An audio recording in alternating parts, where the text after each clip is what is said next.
China is heading to depression. The shops are all closing, massive waves of closing of stores. They are all closed. That's the norm now.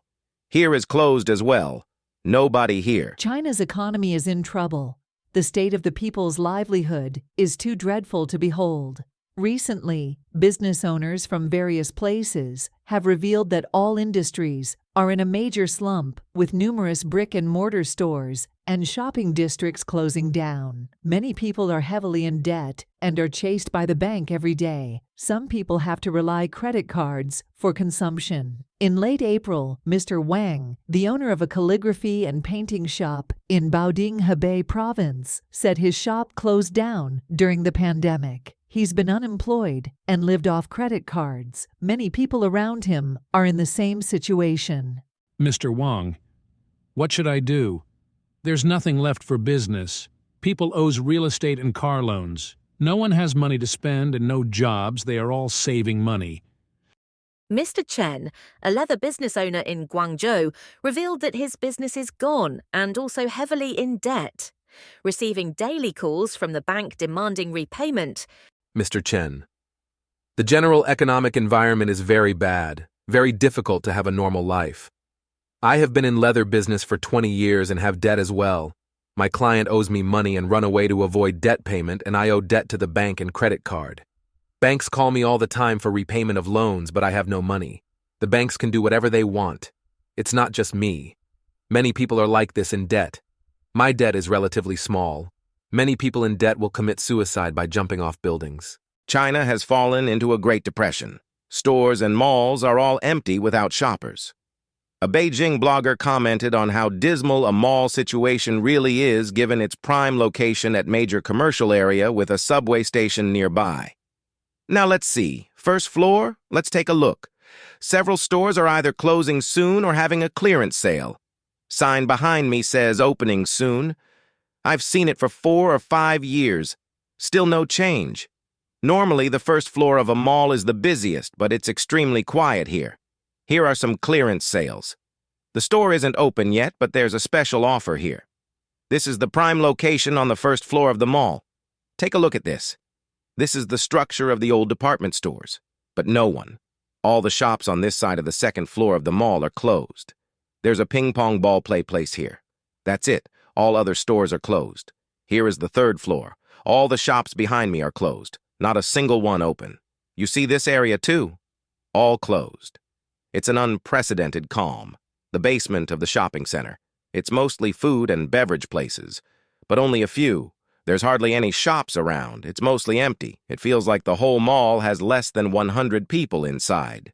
A resident of Beijing said, "This is Xijing Mountain District of Beijing. Take a look at this surrounding neighborhoods and apartment buildings. Their average selling price is about $1,000 for PE square, and they are all large units with rich people living here. All these surrounding buildings are new residential buildings with large units, so it is supposedly a wealthy area. Around here, businesses should be booming, but unexpectedly, these last 2 years, retail store business has been really difficult to operate. This neighborhood has been opened for more than 3 years, but there is no big grocery store and supermarket around here, as I come here for a walk every day. Normally, a big supermarket in this area should do well, but things are changing. Physical store is too difficult to survive. A few years ago, any store space will be grabbed by business people right away, won't have any empty space. The facilities of this retail building are also very good.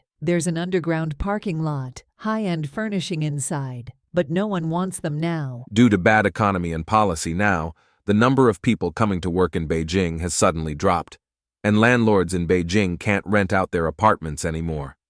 A blogger from Beijing mentioned, "How difficult is it to rent out an apartment in Beijing? Now look at the telephone poles all covered by flyers. Doesn't it feel like we're back in the late 90s? And this owner is quite smart, putting this note next to the trash can thinking, everyone will come here to throw garbage. Here is a person picking up scrap. Here is a rental flyer as well. Now they are putting rental flyer everywhere. Being landlord isn't easy these days. Even the utility poles have rental information. For rent sign is also posted on this window. This landlord uses the most straightforward and brute method. just taking a cardboard box, writing for rent on it, and placing it on the window. This landlord is even more efficient right at the doorway. Hard to rent an apartment in Beijing? That is history now. I remember 7 to 8 years ago, it was really hard to find rental units in Beijing, but just in a few short years, now it is difficult to find a renter. Before coming to Sanlitun, a famous commercial and recreation hub in Beijing, I think it would be like this. Full of people, energy, and beautiful girls walking. Now it is like this. Nobody anywhere, very few people.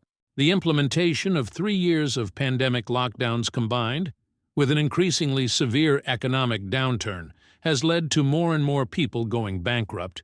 Many people find it hard to bear the pressure of life and end up giving up their lives. A typical example is Dongguan Aigao Electronics Factory, which had more than 20,000 employees before, after 4 consecutive years of losses. The founder of the factory jumped off a building in suicide. A businessman in Suzhou, Jiangsu province, said now many big bosses have their businesses going bankrupt and live by borrowing money. He said, before dozens of his friends have stores in Nanjing, now just a couple of business are still open. Most have closed down over the past 3 years. The female owner of a restaurant in Guangdong announced today that her restaurant, which lost $70,000 in 3 months, is officially closing down. I sincerely advise everyone, especially novices in the restaurant business, to be cautious in starting new restaurants. According to official data, in the first quarter of this year, 460,000 catering businesses closed down, more than double the number from the same period last year. The owner of the Chongqing Hot Pot restaurant said, "Brothers, I've closed down my hot pot restaurant business again. My education and training business were closed down before. Now restaurant business closed down as well. I invested $150 in this restaurant and struggled for a year. Just couldn't keep it up anymore." Nowadays, all industries are in a Great Depression. Almost all physical stores have closed down. In late April, Mr. Wang, the owner of a noodle shop in Chengdu, Sichuan, also revealed that a wave of closures has swept through all business sectors locally in Chengdu, Sichuan. Many business owners, including Mr. Wang, who had stores or factories, have gone bankrupt. Even those who used to have millions in assets have resorted to driving taxis. I took several taxis. One of them was driven by a person from Hong Kong whose business had failed, and he had no choice but to drive taxi. Then a couple who had a small factory that collapsed. They had a mortgage and could only resort to taxi services.